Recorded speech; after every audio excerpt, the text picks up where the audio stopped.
Hey guys, welcome back to this episode. This is Miles from Swiss Crypto Podcast, and in this episode, I'm going to talk about Facebook's cryptocurrency Libra and its coming regulations in Switzerland. So stay tuned, hit the subscribe button if you haven't already, and let's get into it. In the last few months, there was a lot of talk about Facebook's new cryptocurrency or digital currency Libra coming into play in the coming few months or years. And I don't really want to talk about the cryptocurrency Libra itself and Facebook itself. I want to shed more light on the situation, how Facebook's approach to its new cryptocurrency will look like in Switzerland, and what the Swiss Financial Market Supervisory Authority, the FINMA, is thinking about this approach. And we actually had news about this on the 11th of September, that was yesterday, brand new news from the FINMA itself, how they would handle Libra if the Libra Association would file for a licensing procedure. And for those who don't know, the Libra Association is the association that will manage Facebook's approach to a cryptocurrency called Libra, and they have their headquarters in Geneva, Switzerland.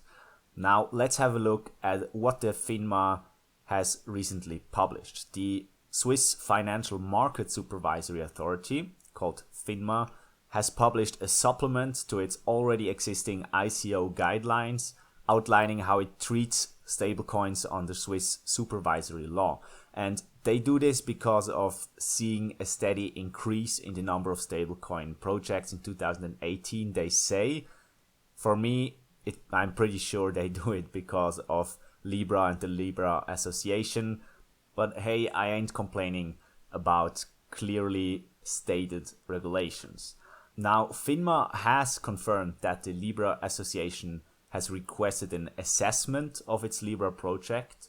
That means the Libra Association asked the FINMA for an assessment of how the supervisory authority would classify the planned Libra project, including the issuance of a stablecoin under Swiss supervisory law.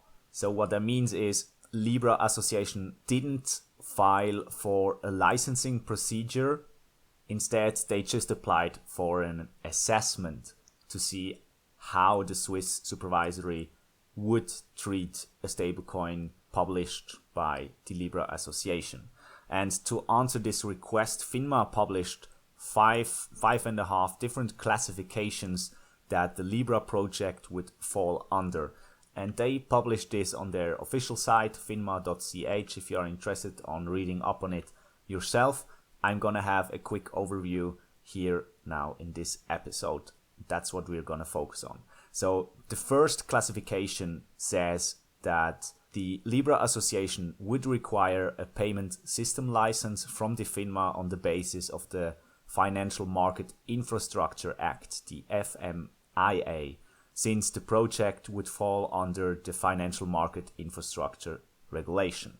So the first step for the Libra Association would be to apply for a payment system license.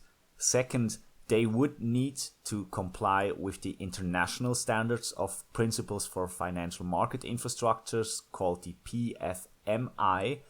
So the Libra Association would not only have to comply with the Swiss regulations and Swiss standards, they also would have to comply with the international standards, which is quite logical.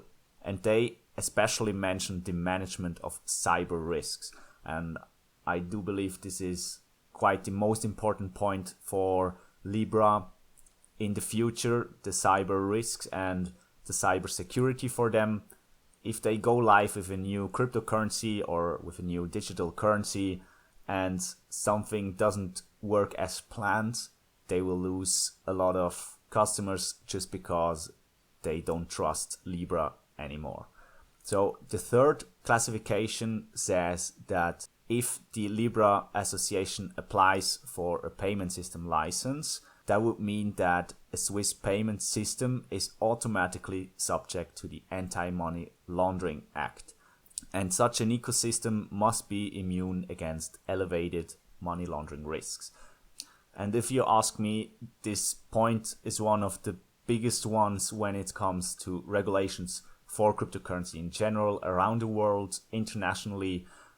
That's the biggest concern of the big regulators, that cryptocurrency could be used for money laundering and terrorist financing and so on and so on. You know how they say, even though the most part of money laundering and terrorist financing is still made in US dollars. So that aside, I think with this classification point, they cover a really big topic that has been spoken about a lot of times in the recent months. It's clear that the Libra Association would have to comply with AML and also with preventing from terrorist financing. So all the big regulators can sit back. It's all clear they would have to comply with this. Next point would be under the FMIA, or the Financial Market Infrastructure Act, all additional services that increase the risk of payment system must be subject to corresponding additional requirements according to the FINMA. This means that all the potential risks of a Swiss payment system, if they apply for a Swiss payment license, including all bank-like risks, can be addressed by imposing appropriate requirements in line with the maxim same risks, same rules, as the FINMA says.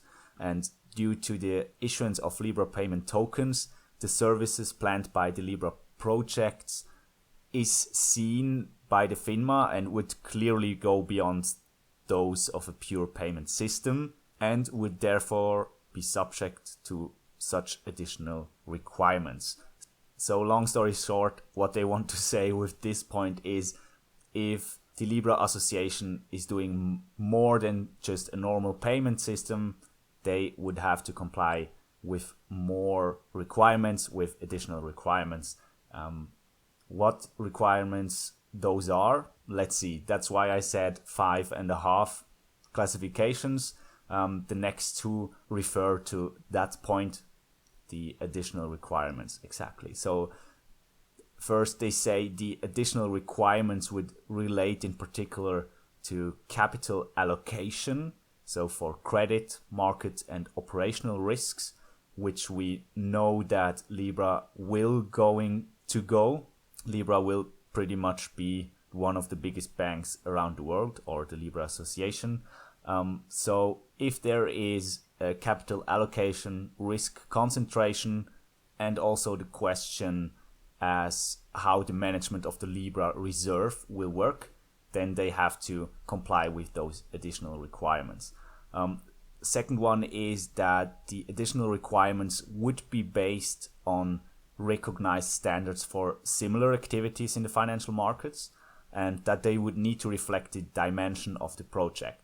So for bank-like risks, bank-like regulatory requirements would apply. That would mean, that's how I understand it, if the Libra Association is managing a reserve and is also giving credit, that would mean that the Libra Association would have to apply for a banking license in Switzerland.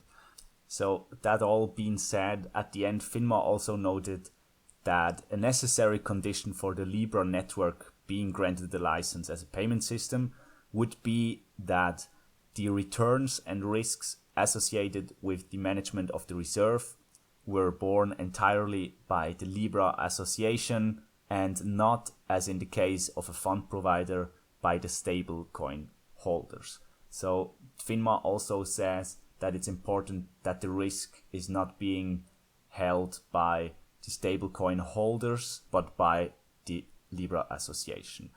Now, this all sounded very promising. This all sounded as if Libra would start in the next few weeks.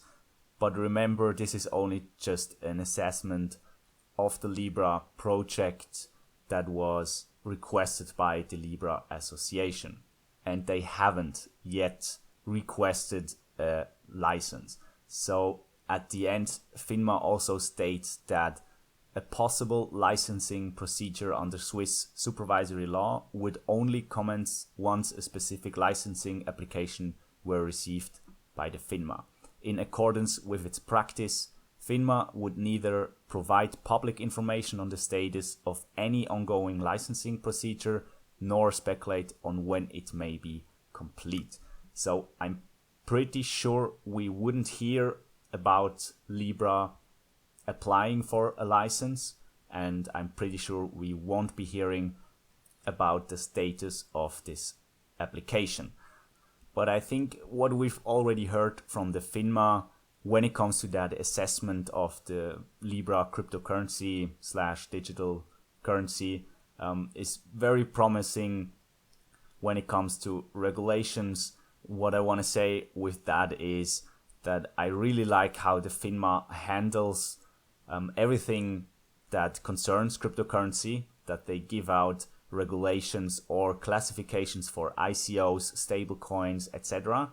That makes it very clear for new companies that want to realize a project like that, and that makes Switzerland very attractive for the cryptocurrency scene as a whole.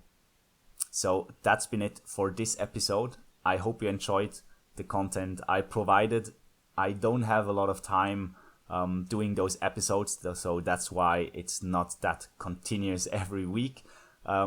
Nevertheless, if you've enjoyed the content, if you haven't subscribed yet, please subscribe to the channel, like the video if you like the content, and I'll see you in the next episode.